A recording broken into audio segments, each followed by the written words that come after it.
Alright guys, तो इस video में आपको बताऊंगा कि कौन सी ऐसी 5 चीज़ें हैं जो आपको देखनी चाहिए जब भी आप कोई होस्टिंग परचेज़ करने जाओ। तो गाइस देखो, होस्टिंग परचेज़ करना या फिर कोई लैंड परचेज़ करना, it is sort of same thing.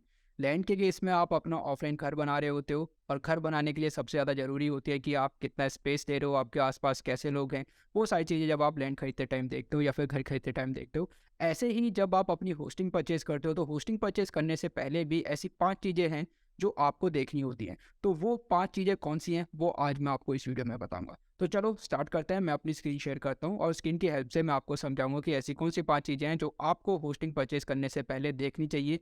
क्योंकि ये चीज़ ऐसी है जिससे आपके यूज़र्स आपके बिज़नेस के साथ इंटरैक्ट करेंगे, और उनका एक्सपीरियंस ख़राब ना हो, तो उस केस में आपकी होस्टिंग एक बहुत बड़ा रोल प्ले करती है।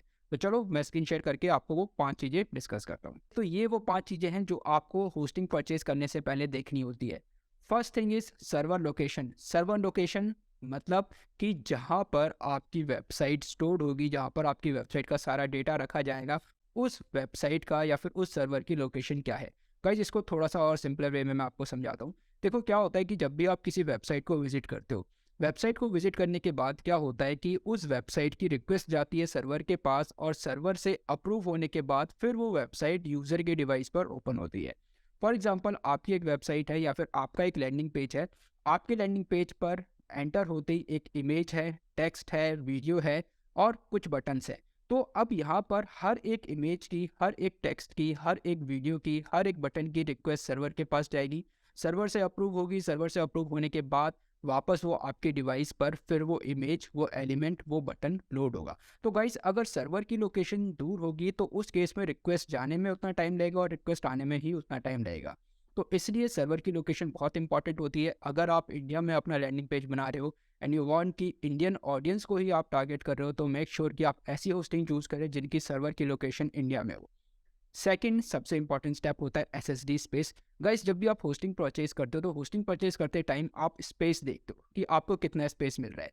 5 GB स्पेस मिल रहा है, 10 GB स्पेस मिल रहा है, 20 GB स्पेस मिल रहा है, या फिर आपका 50 GB स्पेस मिल रहा है। अब वो स्पेस आपका एसएसडी स्पेस है या फिर जनरल स्पेस है, वो भी गाइस एक बहुत बड़ा रोल प्ले करता है। अब इसको ऐसे समझो आप। आजकल जो भी लैपटॉप्स आ रहे हैं, जो भी आपके पास जो आप लैपटॉप्स ले रहे हो, उन लैपटॉप्स में आजकल जो भी कॉन्फ़िगरेशन आ रही है, उसमें आपको रैम एसएसडी स्पेस में, सॉरी, जो स्टोरेज है वो आपको एसएसडी स्पेस में मिल रही है। एसएसडी क्यों? क्योंकि इसकी जो रोटेशन पर मिनट जो डेटा प्रोसेसिंग फ्रीक्वेंसी है वो बहुत फास्ट होती है। अगर आप एचडीडी ड्राइव लेते हो तो आपने देखा है कि वो स्लो हो जाती है या फिर उसकी प्रोसेसिंग स्लो होती है। एसएसडी जो स्टोरेज होती है उनकी प्रोसेसिंग फास्ट होती है। तो गाइस, आपको होस्टिंग लेते टाइम ये भी ध्यान रखना है कि आपको एसएसडी स्टोरेज मिल रहा है या फिर जनरल स्टोरेज मिल रही है। तो इन चीज़ों का आपको सेकंड नंबर पर एसएसडी स्टोरेज। थर्ड, क्या आपको होस्टिंग के साथ फ्री डोमेन मिल रही है या नहीं मिल रही। गाइस, बहुत सारे होस्टिंग प्रोवाइडर्स ऐसे हैं जो आपको बेसिक प्लान में ही फ्री डोमेन दे देते हैं। तो उसके लिए आपको अलग से होस्टिंग या फिर अलग से आपको डोमेन के लिए पे करने की ज़रूरत नहीं है। जैसे हमने देखा था कि डोमेन आप अलग अलग प्लेटफॉर्म से ही परचेज कर सकते हो, जैसे होस्टिंग हो गया, नेमचीप हो गया। तो अगर आप होस्टिंग के लिए पे कर रहे हो, क्योंकि गाइस होस्टिंग के लिए तो पे करना ही है, आपको होस्टिंग तो लेनी ही पड़ेगी। तो आप ऐसा होस्टिंग प्लान देखो जहाँ पर आपको अपनी होस्टिंग के साथ डोमेन भी फ्री में मिल जाए। तो थर्ड पॉइंट ये था। Fourth point is bandwidth. Guys, bandwidth क्या होती है? जब भी कोई यूज़र आपकी वेबसाइट पर आता है या लैंडिंग पेज पर आता है, आपकी वेबसाइट से डेटा ट्रांसफ़र होता है। और हमने पढ़ा था स्कूल में कि डेटा ट्रांसफ़र होने के लिए एक साइकिल होती है, जैसे वेव साइकिल बनती है, जो ऊपर एस टर्म्स में इस टाइप से जाती है, अपर फ्रिक्वेंसी और लोअर फ्रिक्वेंसी। तो गाइस, ये जो अपर फ्रिक्वेंसी और लोअर फ्रिक्वेंसी होती है, इसको हम बैंडविड्थ बोलते हैं। जब आपकी वेबसाइट से डेटा ट्रांसफ़र होता है, तो डेटा ट्रांसफ़र होने में यही सेम फ्रिक्वेंसी फॉलो होती है। अगर डेटा ट्रांसफ़र होने में आपकी अपर फ्रिक्वेंसी लिमिट तक चला गया, तो उसके बाद आपकी वेबसाइट से डेटा ट्रांसफ़र नहीं होगा और आपकी वेबसाइट मतलब डाउन हो जाएगी। और उस केस में आपकी वेबसाइट ओपन नहीं होगी अनटिल अनलेस जो वेबसाइट पे यूज़र्स हैं या जो ट्रैफिक है वो कम हो। तो उस केस में आपकी वेबसाइट का एक्सपीरियंस ख़राब हो जाता है।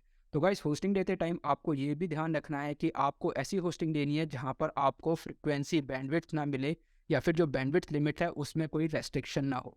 गो फॉर द होस्टिंग जहाँ पर आपको अनलिमिटेड बैंडविड्थ मिल रही है, जहाँ पर अनलिमिटेड फ्रिक्वेंसी के थ्रू आपका डेटा ट्रांसफ़र हो रहा है सर्वर से वेबसाइट के बीच में। Last and not the least is SSL certificate. Guys, SSL certificate क्या होता है? एसएसएल सर्टिफिकेट होता है जो आपकी वेबसाइट को सिक्योर बनाता है। आपने बहुत सारी ऐसी वेबसाइट्स देखी होंगी जहाँ पर वेबसाइट के साइड में एक छोटा सा लॉक का सिंबल होता है, और कुछ वेबसाइट जहाँ पर एसएसएल सर्टिफिकेट नहीं है, वहाँ पर छोटा सा नॉट सिक्योर लिखा होता है। नॉट सिक्योर इसलिए क्योंकि गूगल ऐसी वेबसाइट्स को रिकमेंड नहीं करता और यूज़र्स को या फिर विजिटर्स को ये रिकमेंड करता है कि ये वेबसाइट सिक्योर नहीं है, इसलिए आप इन पर अपना यूज़र नेम, अपना पासवर्ड शेयर मत करो क्योंकि यहाँ पर हैक होने के चांसेस ज़्यादा हैं। तो गाइस एसएसएल सर्टिफिकेट भी बहुत सारे होस्टिंग प्रोवाइडर्स ऐसे हैं जो आपको बेसिक प्लान में ही फ्री में दे देते हैं। तो आपको जब होस्टिंग परचेज करनी है ये 5 स्टेप्स को ध्यान में रखना है। गाइस नेक्स्ट वीडियो में मैं आपको बताऊंगा कि कैसे आप अलग अलग मार्केट में अवेलेबल होस्टिंग प्रोवाइडर्स के प्लान्स को कंपेयर करोगे और अपने लिए एक बेस्ट होस्टिंग प्लान कैसे चूज़ करोगे।